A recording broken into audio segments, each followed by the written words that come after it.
Well, it finally happened. While I was cutting that firewall, I laid my sweaty arm right on the power cord. Where is it? That we cut, well, I cut, and electrocuted the hell out of myself. I'm sitting there, I was like, oh my God. I was about to crack open an energy drink to stay up late, but that did it. So we're gonna roll this car back and grab the engine.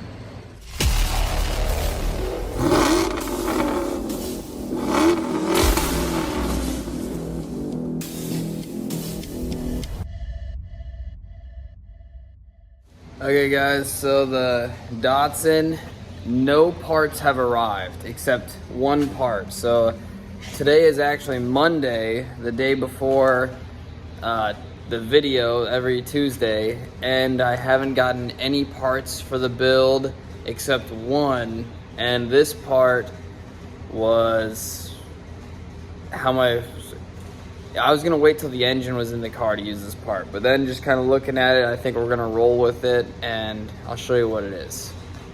So this is a turbo flange. I ordered this, and I was just sitting back here, up about right here, so I'm giving you my point of view. And I'm just looking at this from about right here, and I just think, sometimes I just sit and I just look at stuff and I think. This is where a lot of my ideas come from. And I'm thinking about what I can do and how I can do it. And I was like, well, you know, I've talked to a couple people and I read the comment. I try to read all the comments. Jeez, I'm shaking the camera a lot. And a lot of people are concerned about the fuel and air trying to get into the engine from the bottom, that it's gonna struggle. And I read a lot of you guys are saying all the other ones, the Sweden car in the Volvo and the hill climb car, that they had idle issues and it's tough to get fuel up in them.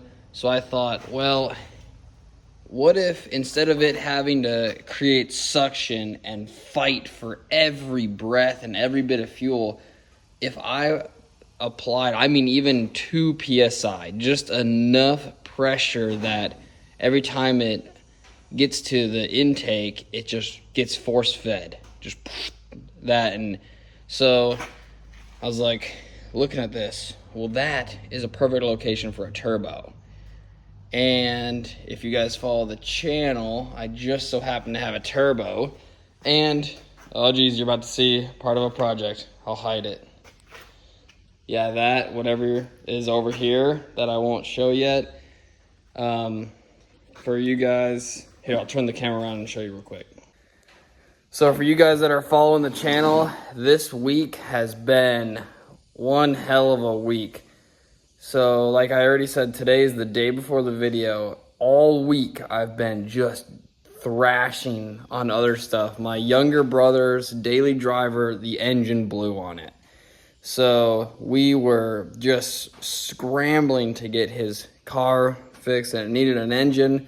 So we went to go get an engine for it and couldn't find anyone with an engine pulled locally. So I was like, well, let's just get a donor car, find one roughly the price of the engine, and we can part it out or do whatever. So we found a Crown Vic, and it ended up we got it for $700. We started looking at it, and it was great, way better than we thought. Rust-free, dent-free, the interior was clean. It was an old police car, police interceptor, P71 Crown Vic. So we got it running and driving, and the day it hit the road, the first day it had insurance and everything, it burnt to the ground in a Walmart parking lot. Absolutely totaled. There's nothing left. Like, it just lit on fire, and the whole car was engulfed in flames. So that was short-lived, and the thing you just saw, the that thing, it was on my trailer, and we had to get that off to get the Crown Vic, and it took us 2 hours to unload it off my trailer, my brother and I. It is way larger than I anticipated. But anyway, we're gonna get back to the turbo. So this is where I had the turbo. That's a 289. But this Oh man, its coolness is being hidden by this. This is a lawnmower that I put a C3 Corvette rear end in. It's got a Corvette Turbo 350 transmission, and it did have a Corvette engine, but the block was cracked, so now it has this truck engine. But it has twin turbos, so we just borrowed that side's twin turbo. So we just took that one off and brought it over here. Oh geez, there it is. Almost died. So I've got it sitting in a box right now, right here, and I wrapped it with this because, oh my god, it's heavier than I thought. All right, I'm gonna put the stand up so I can be in the camera and show you this. I know two-strokes use expansion pipes and everything. Like if you ever see like a two-stroke dirt bike, they have that big section. Looks like I always think it looks like a human organ or something, and then it goes small. Well, this two-stroke needs an expansion pipe too, but if you were to look at like a dirt bike, like if you see like a 125cc dirt bike, the expansion pipe is almost the size of the engine, if not the size of the engine. So for a V8, I mean, if you see the guy in Sweden's, he like milled the top of the engine off or something and built his own stuff, and I don't have the capability of that, and frankly I don't. The whatever ratio or equation you would use to find a expansion pipe for this engine for power band, I just don't have that. So, and I don't want to cut the engine because I want this to be replaceable. Like right now you could still put this in a boat. It's an Evinrude outboard boat engine. So what I'm gonna do is just force feed it. I mean, I'm adapting everything automotive to this because I know nothing about two strokes or outboard boat engines. I only know a limited amount of automotive stuff. I'm just a guy, man. But I'm putting this turbo right here to go like that. And this is gonna be clocked, reclocked. But yeah, it's gonna have this turbo mounted right here. So, and then this will be the exhaust, it'll come down. So we're gonna start that process. It is so hot in Florida that I've been choking on the air. The inside of my house was 86 degrees because the air conditioner that was replaced in 2019, it's brand new, it can't keep up with this heat. You know, every day has been like 104, 110 or whatever for, I don't even know, over a week. Nothing can keep up. And it's actually, the past couple of days, it's so hot that I've been choking, that it's been hard to breathe. See, like I'm getting winded. But we're gonna roll into this and start fabbing this up. I measured out and marked up this. I'm gonna cut 2 triangles like that size. And they're gonna go like this. And then up from the bottom. And then I'm gonna get 2 more that come in from each side. So I was actually kind of laughing about this off camera because I was like, I already forgot the name of the pipe. Wow, expansion pipe. I was like, a two-stroke usually has an expansion pipe, and I'm going and I'm reducing it. That big hole is going a reducer. And I was originally going to use that header collector. So it's kind of the opposite. Instead of expanding, I'm reducing, but it's getting turboed. And with this design so far, that thickness of steel, I wanted this as close as I could get it, but it looks like it's gonna stick it out a little bit, which would be better for unbolting stuff and more room, but it's gonna push this back into the firewall, which we're already gonna have to cut and notch the firewall. So at this point, it doesn't really matter. But we gotta remember our coolant passages are these 2, and, or wait, no, that's a bolt. That's a bolt, that's coolant, and so is this hole. And then these are coolant. So that'll come next.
Here is the turbo manifold so far.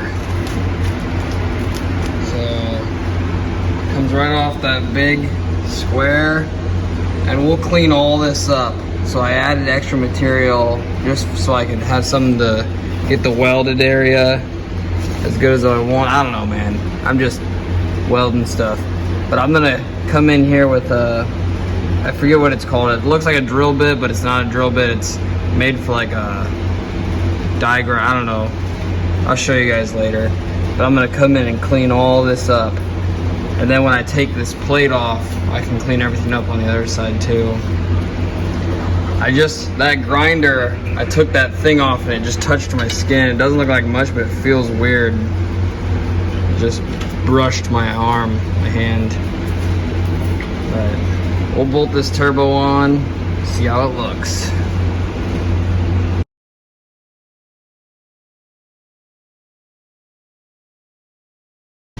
Looks pretty good. So all this exhaust will just force feed into this little turbo and spin it. So we're gonna turn this up, and I'll have it probably go here and then turn into the fender or something and run on the inside of the car's fender to an intercooler, and then probably come out this side or something and then go into the engine, so you won't hardly see any plumbing.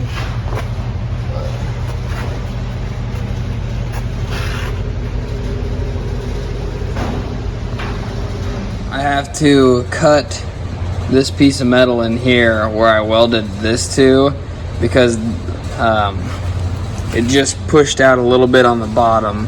Everything else is perfect, but this is just pushed in towards me a 1/4 inch. So I just gotta cut those welds, cut about a 1/4 inch of metal out, and then push it back and then tack weld it. But we still have, I just checked all the parts and everything for this to try to do anything in there that I was doing. Serpentine belt, any of it is all back ordered still. So we are going to just press on with this, and I think we're going to beef this up more, these mounts, do some gussets.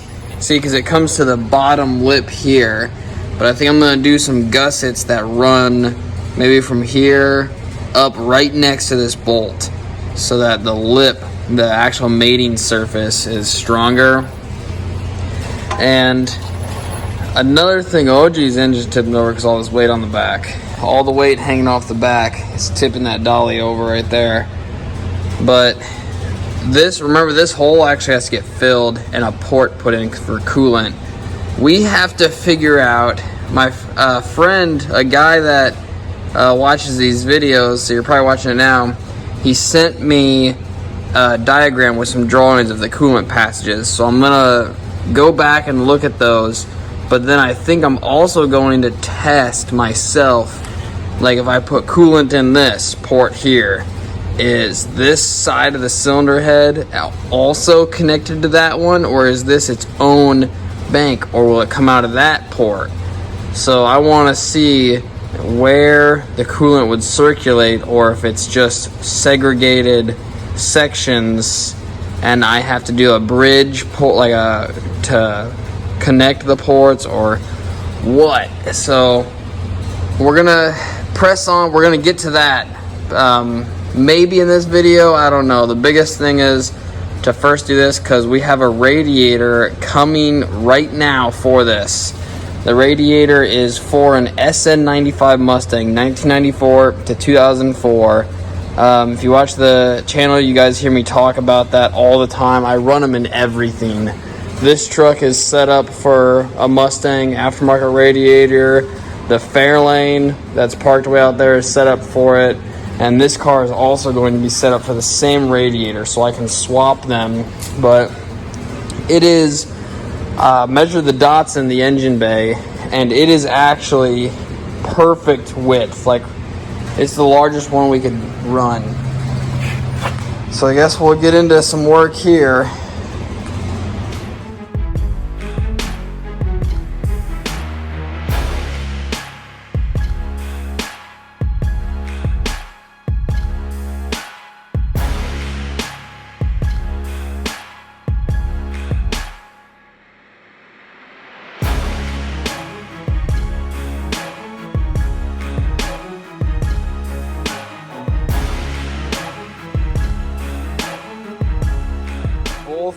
sides that go down on that bell housing are different measurements from the back plate than the front.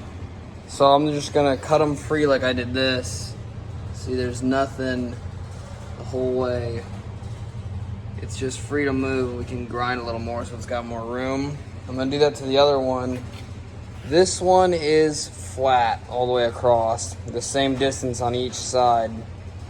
So to help us get that straight, we're gonna remove the bell housing. This is a later model 4L60 with a removable bell housing. Those bolts there. So we're just gonna pull this off really quick and use it to bolt up to that.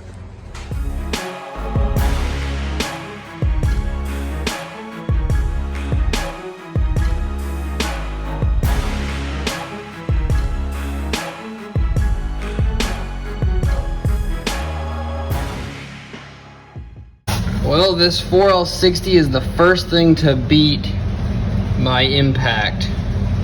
I've got this thing on the max setting. The air compressor just filled back up and I can't get these off. One of them came out.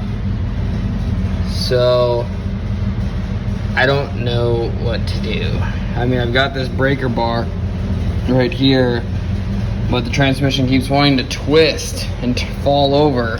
So maybe I'll try sitting on it, but I won't be able to see if I'm slipping out of the thing, but we're gonna give it a shot.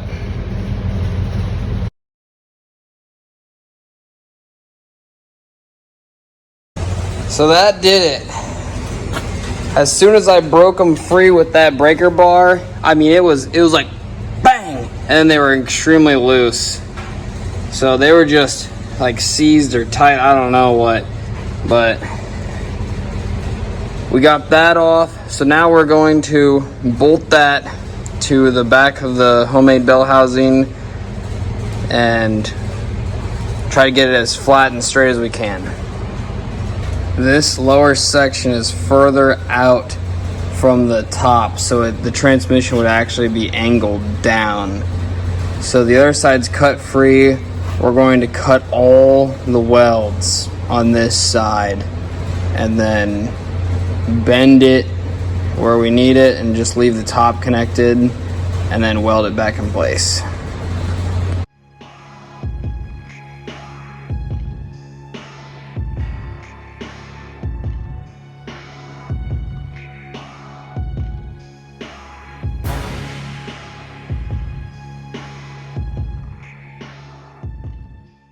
I used that ratchet strap, hooked it to the engine, hooked it to the back of this bell housing, and cinched it down. So I put a level, where'd I put it? I'm looking around right now. There it is. So I put this level on the back of the engine. I checked it on both sides, and this engine is level. So now I put it on the back of this. This is level. Before, it was about, oops, it was the other way. It was about like that. And I had a huge gap. So I pulled it in. And now we're just about to go back through. Yeah, I butchered this. I just started cutting at it. But now I'm gonna weld it there. And then hopefully when I release this, it stays exactly where it is. So let's do it.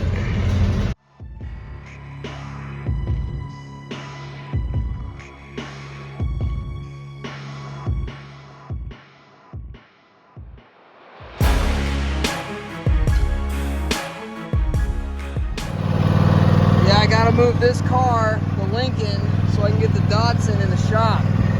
But yeah, I'm stuck.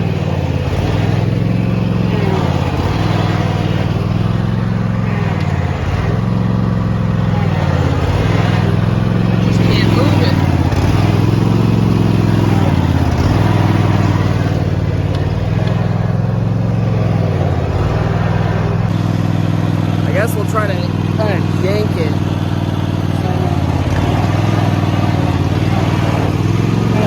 Nope. I mean, we're stuck.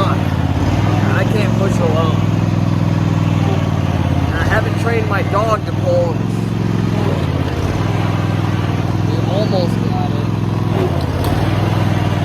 Nope. I need a tractor or something, and my truck's gone because my brother's got it. So I'm stuck in the yard. I mean, this is my life. I'm always stuck in my yard. That car is gonna be right there until I have help, or my truck. That garden tractor is useless unless you just mow grass, and I hardly use it to mow grass. I mean, this is the best my yard will look for a couple months. I use it to pull things, and it doesn't do that. So I don't know what I'm gonna do, because I need to get this car up in there, and it's all dirty too. I did it. I told myself I gotta stop being a wussy. I just pushed it, and I was on my hands and knees, just push it, and then I'd put the brick. I'd get it to move like an inch, and finally I got it just over, I mean, there's like a small hump in the dirt. But once it got over that, I was able to just full throttle the lawnmower, and it spun like the whole way. But then I caught some traction, and I just kept it going. Now the rear end seems to howl and make noise though, so destroyed it. It's been doing this since I bought it, so I'm just gonna tell myself that's factory noise. So now I gotta push that car, air its tire up, pull the drive shaft up, and it's light enough I can push it in there by hand. I don't think I'm gonna even try to fit it in here without cutting it. I just measured the width of the belt housing is 18 inches, so I think I'm just gonna cut an 18-inch square right there. Just chop it out.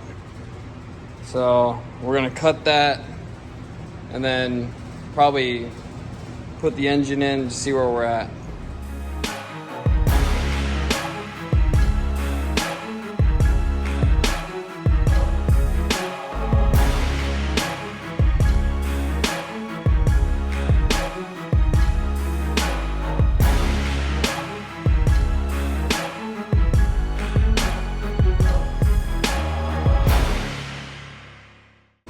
Got it strapped up, so we're about to go up and then in.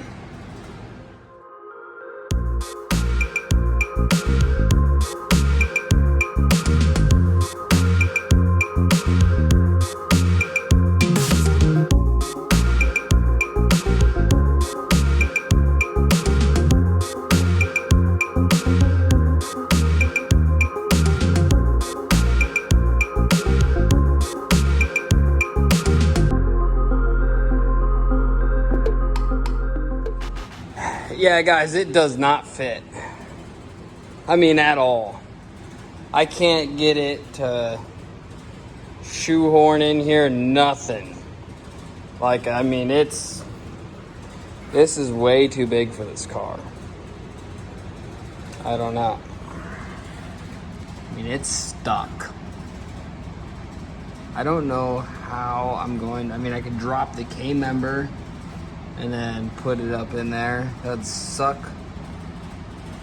But I'm gonna have to do it. Gonna have to drop that K-member and then put this engine either in from the bottom. I have no idea. Like, it doesn't fit. There's not even a chance I could get it to go in like this. Unless I completely cut the firewall away and then cut the front of the car off and then just, but we're not doing that. I mean, it is just rotted away anyway, all broken. But this piece is good, the piece that I crushed with the engine. I think it's all right. But yeah, it doesn't fit. I really did try to get that on one of those wheel dollies, and it was physically impossible. The universe went against it. The engine fell over like 8 times. So I put it on the ground, and what I'm gonna do is get this car up in the air, drop the K-member, and hang it from the crane.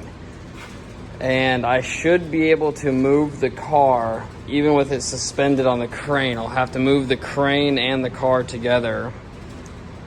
and move it over this engine and then drop the car onto jack stands and then bring the crane down through the engine bay, hook it to these straps, and then lift the engine up. It's an insane amount of steps, but it's what I can do. And looking at the K-member, it's held in by like 4 tiny bolts. Super tiny, but then it's got the anti-sway bar, and that's like rusted out, so I'm gonna have to figure something out how to get those out or just cut them out. And the steering shaft linkage, so we're gonna disconnect that. And I don't want to do it. I'm gonna go grab that energy drink. That electricity shock wore off. So I don't know what time it is. My wife's teaching dance tonight, so I'm just out here jobbing. Because like I said, it's Monday, man. This video I was supposed to have this work done, but brother's car and trying to get him to work on time, I put that first before my own stuff. So tried to get him going. And I mean, it ended up burning his car down to the ground, so I just wasted like 5 days. So now I'm without a truck and out of time.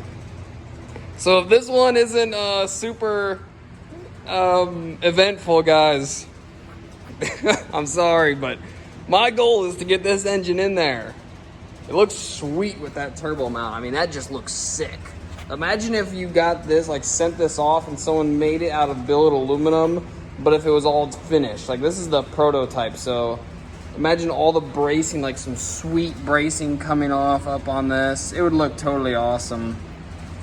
And if you don't do any of that crap in there, I mean, you could take inches off this, but then the turbo would be directly above the bell housing, and you could place it anywhere else. I mean, like any other engine, but I just figured I'm gonna do it right there because I can.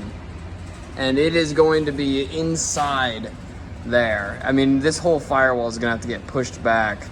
And this car, I don't know, I'll try to get AC in it because, I mean, 110 degrees, 104 out here.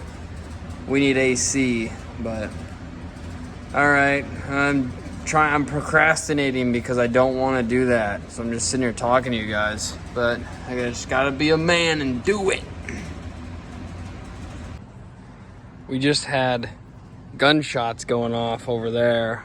Quite a bit of gunshots. And then the neighbor's corgi, Tito, I call him Tito Boy. He came running through, broke the fence, ripped his leash off, brought his leash with him, and came right through the fence. And now he's playing with Zuri. Hey Zuri, come on. There's oil and stuff in the shop. But yeah, they're best friends. He's a boy, she's a girl, so they're like boyfriend and girlfriend. Maybe he was just scared because gunshots. But now they're free-range pups. Wrenching on this seems to be coming out pretty good. Those are the only 2 on each side. Just these 2. And then you got the anti-sway bar and I guess this link too. Which the other one's rotted out, so we won't have to unbolt it. It's actually quite a bit. I don't want to jinx anything, but this is actually going quite well. By the way, look, that mark is where that grinder hit me, and my skin's doing a weird thing. It's like bubbling. But yeah, so it's completely unbolted. I just have to disconnect the anti-sway bar on this side and that one joint somewhere in there, somewhere in that mess of crap. This one came off. I used this tool here. Worked like a charm. So I haven't been recording me unbolting every single nut. Figured there's probably videos out there of guys dropping a K-member on this, and it's only a couple bolts. But yep, gotta disconnect that doohickey and then this thing, and it's free. So I mean, it's just sitting there. I'm hoping that it doesn't just collapse and fall. Those are still in place, so it shouldn't. I'm gonna climb in there, disconnect that and disconnect this, and my wife's probably gonna make me go in for the night, so, because it's dark now. It's down. I got this jack holding it. It's super sketch. That's holding the entire car up right there. That jack with the log. But yeah, this is all free. We just gotta get it high enough. So we gotta go up a lot. Hi, Tito boy. Tito the corgi. Zuri the wolf. Big Zur dog.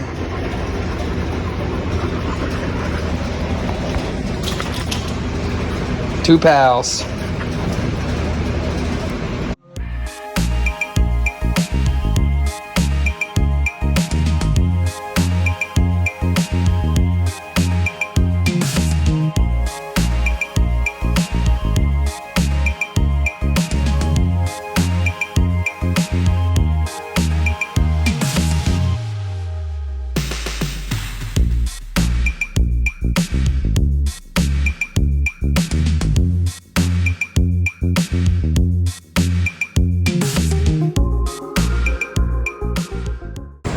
What level of sketch is this? Jeez, I shouldn't put weight on it. That's one strap. It still has the jack under it for extra security. But I hooked it like this, and as I was going up, this one flipped. It turned, and it's now hanging on with Christmas magic. So I have to use this crane and push the car and the crane together over the top of this engine. And then lower it on jacks. Super sketch. So here's the front end. Looks all messed up. I couldn't get this wheel turned right, so I just left it like that. But it's itty bitty. There's the original Nissan 4-banger next to an American V8. Look at the size difference. That's what I'm talking about.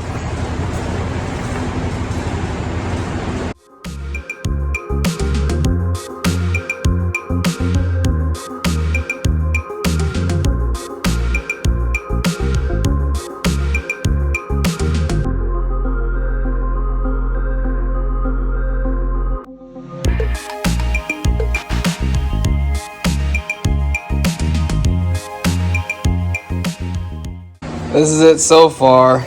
That pipe is under here, so that's gonna have to be fixed. There's gonna be a radiator here, so this engine is going to have to be way back there. I'm thinking that V, the start of the V8, is going to be up against the firewall. So that means the driver will actually be sitting next to that cylinder. Yeah, this engine, man, I mean, this is a tiny car, tiny little Japanese car. And this is a itty bitty little V8, itty bitty. It next to even a 289 small block Ford, this thing is small. So, but I mean, any V8 in this car is just ridiculous. Like, I don't know. It's almost as if I have to just push, like, cut the whole firewall out, push it back, and then push the seats. That wouldn't work with the door though. We'll see. But one thing we're gonna run into that I don't want to do is have to remove that right away. That's gonna be annoying. So, but we got to cut the rest of that transmission tunnel, which it's all rusted out anyway, so it doesn't even matter. You can just see we were trying to just save whatever we could, but it's all thin and rusted out. You can see holes in it. And so we're just gonna cut the rest of that out and then lower it. But I think it'll clear for the most part. I mean, this looks close, but we're good.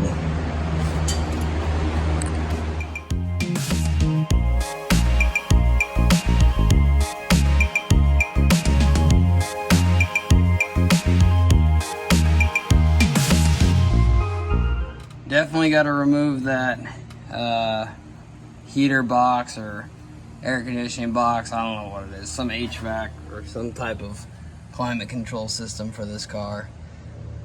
So, don't know how it comes out yet, but I'm gonna figure it out. So this is roughly probably where it's actually going to be. So that's gonna be a turbo right there. And this is where the driver sits. So what I'm actually thinking is, when I do all this and then I order that thicker metal I was telling you guys about than this crap, but do all this in thicker metal and have a bell housing that actually unbolts, where I can come in here and unbolt it and pull the cover off. And that way I can service the turbo or anything from inside the car. And that'll be great, and I'll make it thick. I think I'll make that thing out of like maybe 11 gauge sheet metal, which Lowe's has a lot. So it'll be heavy duty, but if there were to be a catastrophic failure of anything in this area, since it's now pushed back and just so close next to you, I mean, that'll be some thick, heavy duty stuff that it would have to blow through. So let's go see what it looks like up front. Don't want to shut that. I added a second strap, and it's actually working out pretty good. Man, I mean, that might even have to go back further, because I think the radiator is going to be about right there. So, probably have to go back even further. Alright, this is going to be it for now this week. I got to help my brother go car shopping since, you know, his last one burnt to the ground and the other one locked the engine up. So we're going to get back to this.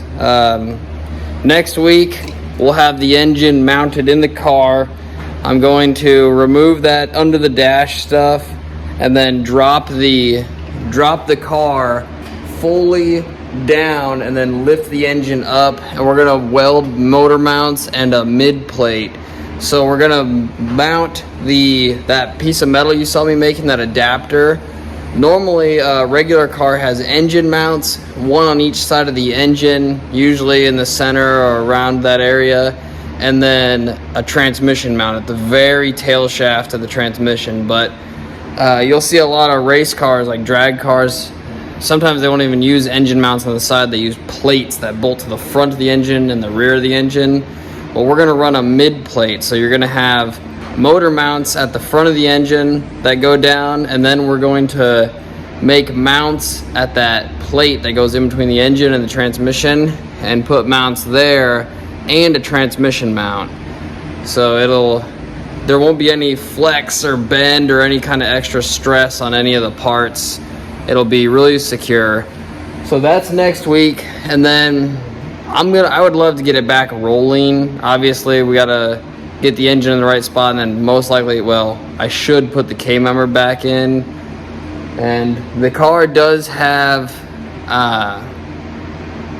the steering at the back of it, and I think most rack and pinion stuff has the nut or whatever it is on the spindle at the front. So to adapt a rack and pinion, I have no clue what I would need, or if there's a Datsun or a Nissan that later got rack and pinion that fits in 510s.